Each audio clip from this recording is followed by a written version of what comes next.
All right, well, we're in about 2 weeks into shutdown winter type stuff where it's too cold to do much.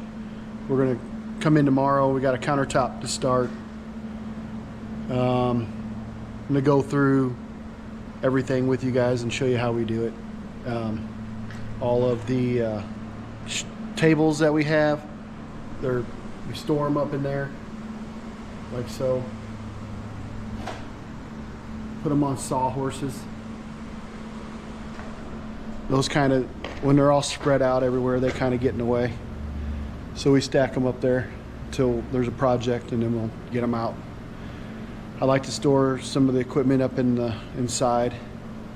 This Bobcat right here, it's 2005. The glow plugs, it needs glow plugs, and I was told it's not very hard to do. So maybe that might be a project for us to get into this winter. Get that glow plugs in there. I got a few different jobs. I got a, well, ran a refrigerator. Got that off a job. We thought we might turn it into a cooler, water chiller here in the shop, but kind of hasn't been touched. But that truck right out there, it broke a rocker arm, and I guess that's what you call it, and the push rod went down into the motor.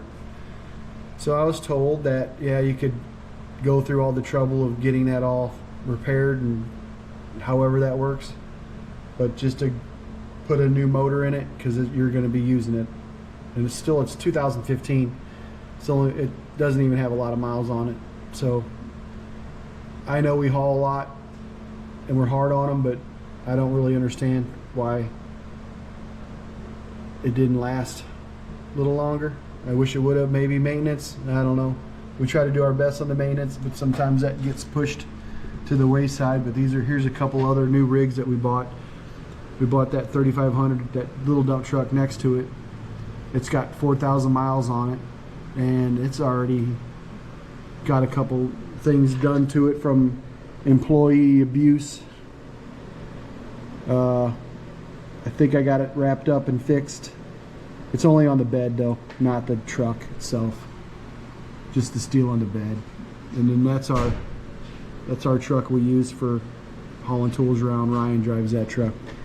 So that usually stays in pretty good shape because he keeps pretty good shape of it. Keeps it in good shape.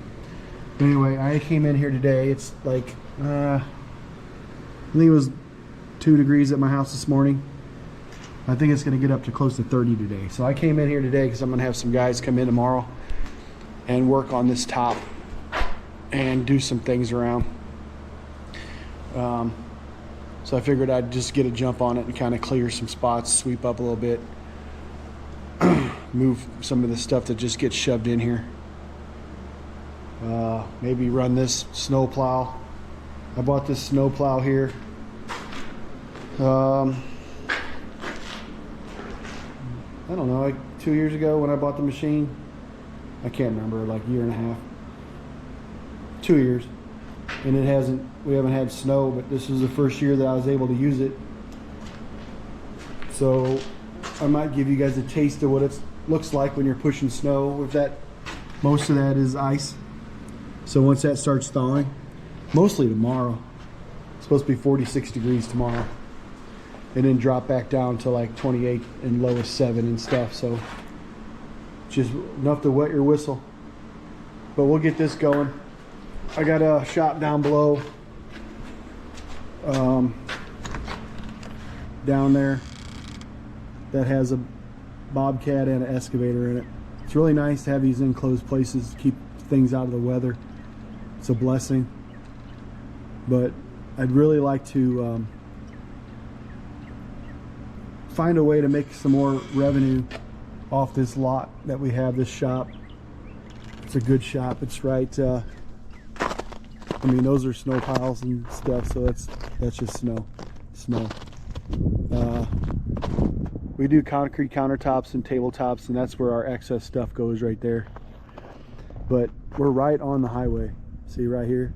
So I'd like to try to find maybe a way to, if it is selling salt in the winter, like put a hoop house up, or have, because we have bobcats, we could load, sell rock mulch, dirt. I don't even know. Maybe you can comment in the comments section and see what you guys, give me some ideas. It's 360 feet deep back there, so there's quite a bit of room right here. If I could put some more bins up, like those concrete bins back there, that the one has rock and one has dirt, but that dirt ends up being contaminated all the time. And I got some foundation forms back there that they're decent.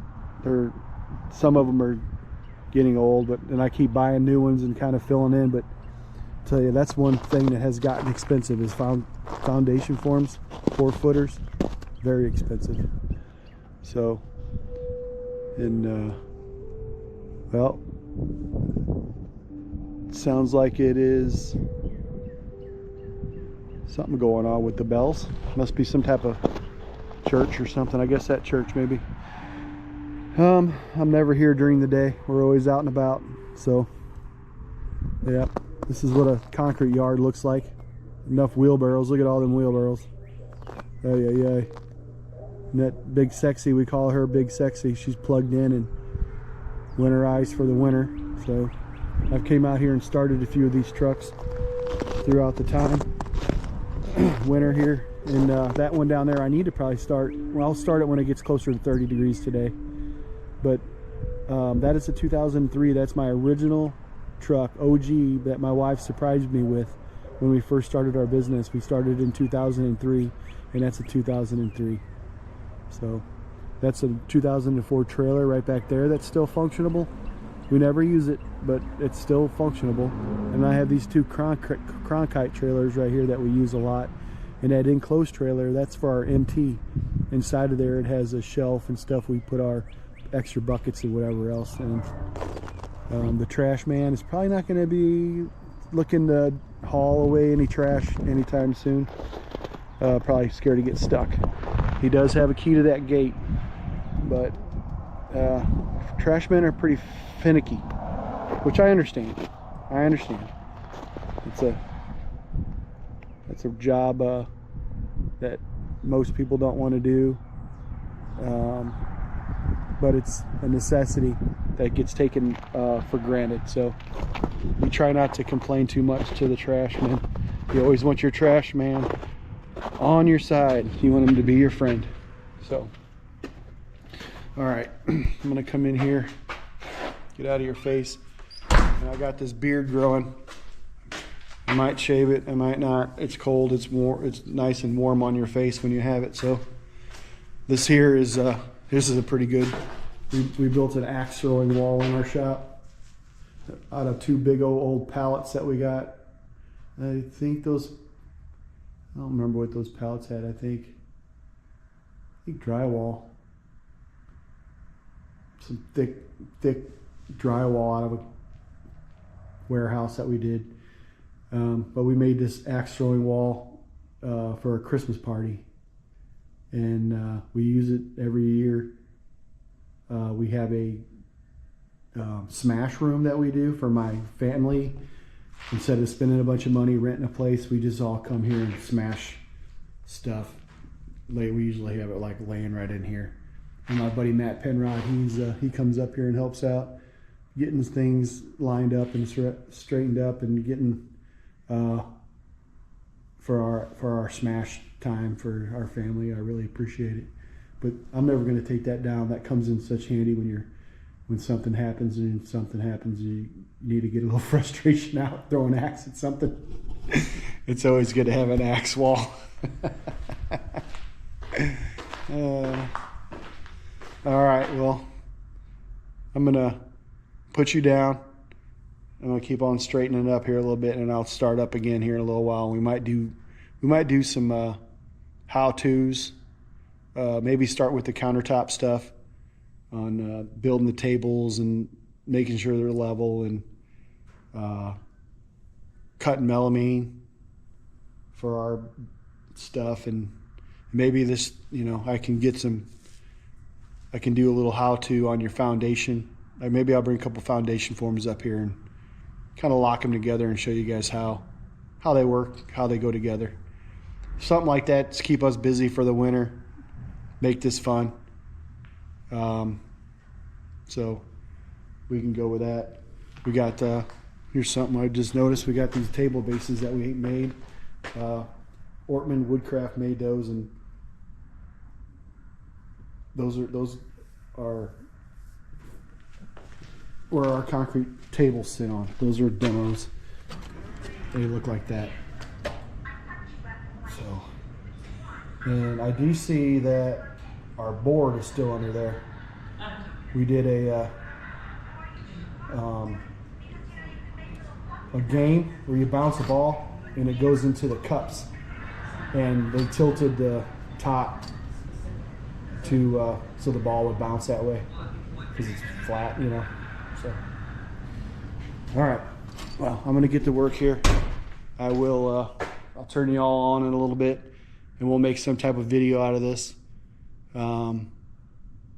Like I said, I'll videotape all our countertop stuff, and that way we can get a little how-to if you want to try to do your own stuff like that. So, all right, see you in a bit.